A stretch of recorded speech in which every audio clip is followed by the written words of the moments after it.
गोरखपुर से खबर आ रही है। खोराबार के निवासी बहुजन समाज पार्टी पूर्व मेयर प्रत्याशी हरेंद्र यादव ने आज प्रदेश के जो हालात है उसके लिए जिम्मेदार भाजपा सरकार को बताया। भाजपा सरकार में आज पुलिस वालों के ऊपर हमले हो रहे हैं तो आम जनता की क्या बात करें। हरेंद्र यादव ने कहा कि आज भाजपा सरकार सभी मुद्दों पर फेल है। उसके सरकार में केवल गुंडा राज चल रहा है। उन्होंने कहा कि इससे सरकार में अपराध, भ्रष्टाचार व बलात्कार चरम सीमा पर है। इनकी हमारे प्रतिनिधि सोनू यादव से हुई बातचीत के कुछ अंश। नहीं है तो हम लोगों को सुरक्षा कौन प्रदान करेगा जब रक्षक ही हमारा 8 लोगों की निर्मम हत्या हो जाती है और कई लोग घायल भी हुए हैं।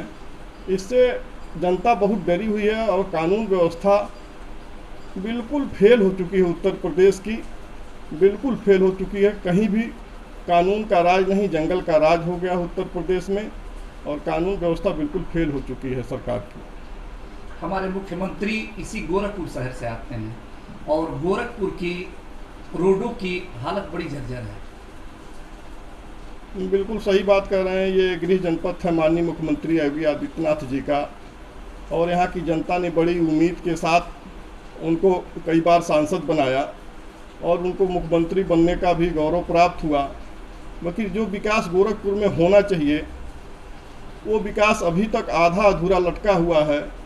देवरिया रोड कई सालों से बन रहा है, अभी कंप्लीट नहीं हो पाया। बनारस रोड कई सालों से बन रहा है, अभी कंप्लीट नहीं हो पाया। यहाँ से आने जाने वाले लोगों की बड़ी दुर्गति हो गई है। तमाम एक्सीडेंट हुए हैं, तमाम लोग अपने जीवन को ख़त्म कर लिए, तमाम लोग एक्सीडेंट में हॉस्पिटल में हैं। और जो भी योजना है बिल्कुल जितनी तेज़ी से पेपर में दिखाया जाता है धरातल पर उसका कोई बहुत मतलब ये दिखाई नहीं देता है। केवल योजना पेपर में आती है और चली जाती है। तमाम दिनों से गोरखपुर में मेट्रो का योजना आ रही है।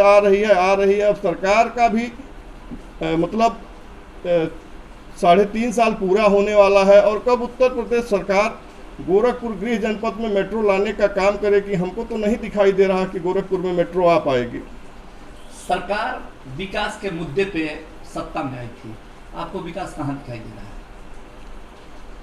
नहीं, बिल्कुल विकास के मुद्दे पर आई थी और जो महंगाई थी उसके मुद्दे पे सरकार आई थी। चूँकि भारतीय जनता पार्टी बार बार कांग्रेस को यही कहती थी कांग्रेस राज में महंगाई है। भारतीय जनता पार्टी जब से आई है सारी चीज़ें महंगी हो गई, चाहे वो राशन है चाहे तेल है। अभी डीजल में लगातार इतनी वृद्धि हो गई है, ये इतिहास में पहली बार हुआ कि पेट्रोल से भी आगे डीजल हो गया है। डीजल पेट्रोल समांतर हो गया है।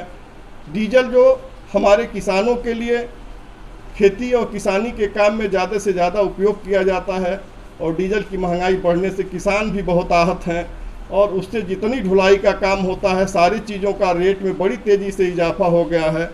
आज सब्जियों का रेट बहुत बढ़ गया है, तेल का रेट बहुत बढ़ गया, दाल का रेट बढ़ गया है। आम जनता जो इस सरकार को लाई थी कि सरकार आएगी भारतीय जनता पार्टी हम लोगों के जीवन में खुशहाली आएगी और महंगाई कम होगी, ऐसा कुछ नहीं है। सरकार इस मुद्दे पर पूरी तरह से फेल हो चुकी है। आम जनता में बिल्कुल महंगाई की मार झेल रही है। युवा रोज बेरोजगार हो रहा है, इस संबंध में क्या कहना है? बिल्कुल युवाओं की तो यह स्थिति है कि जो जिन माता पिताओं ने उनको अपने मेहनत की कमाई से पढ़ा लिखा करके और इसलिए पढ़ाया लिखाया कि भविष्य में इनको नौकरी मिलेगी, सरकारी नौकरी मिलेगी, इनसे हमारे जीवन स्तर में इजाफा होगा, हमारा परिवार समृद्ध होगा, विकासशील होगा। तमाम ऐसे युवा हैं जो नौकरी नहीं मिलने के अभाव में उनकी उम्र जा रही है, उनकी उम्र चली गई है और जो केंद्र और प्रदेश सरकार 2 करोड़ रोजगार देने का वादा किया था, टोटल उस रोजगार 2 करोड़ देने का वादा किया था माननीय प्रधानमंत्री जी ने, मतलब टोटल उस पर कोई वर्क नहीं हो रहा। टोटल 2 करोड़ रोजगार कहीं मिलने का काम ही नहीं हुआ और धरातल पर देख लीजिए। और हम जो भी सरकार जिस मुद्दे पे आई थी उस मुद्दे को हम भूलते जा रही है सरकार और उसमें नई चीज़ इजाफा कर रही है। आज भी रोजगार के लिए तमाम युवा जो हैं धरना प्रदर्शन कर रहे हैं, तमाम युवा सुसाइड कर रहे हैं, आत्महत्या कर रहे हैं।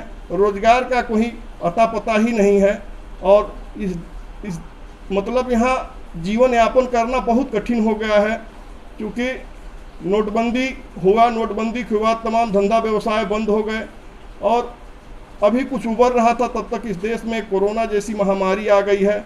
ये भी आर्थिक इमरजेंसी से कम नहीं है।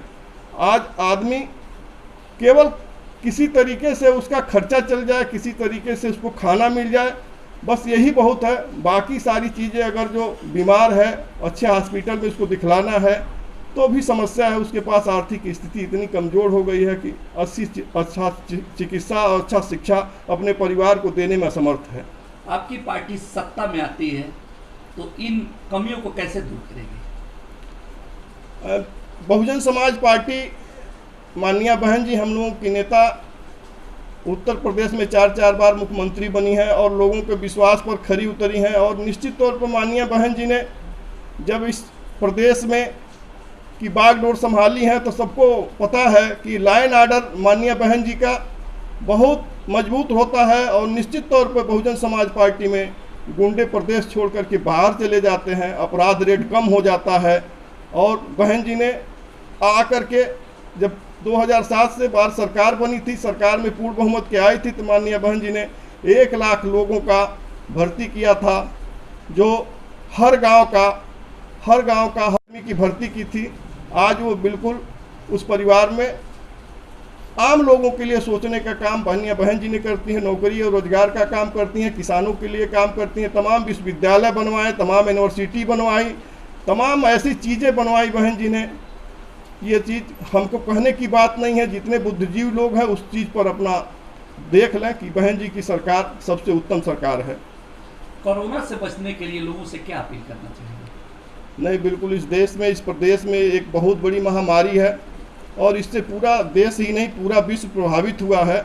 और हम सारे अपने प्रदेशवासियों से, देशवासियों से हाथ जोड़ करके निवेदन करते हैं कि इस बीमारी में अपने आप को दूरी बनाए रखें और सैनिटाइजर, मास्क का पूरा उपयोग करें, दूर से ही बात करें और ज़रूरी हो तो अपने घरों से बाहर निकलें, नहीं तो अपने घर में रह करके ही अपने परिवार के साथ रह करके अपने आप को सुरक्षित रखें।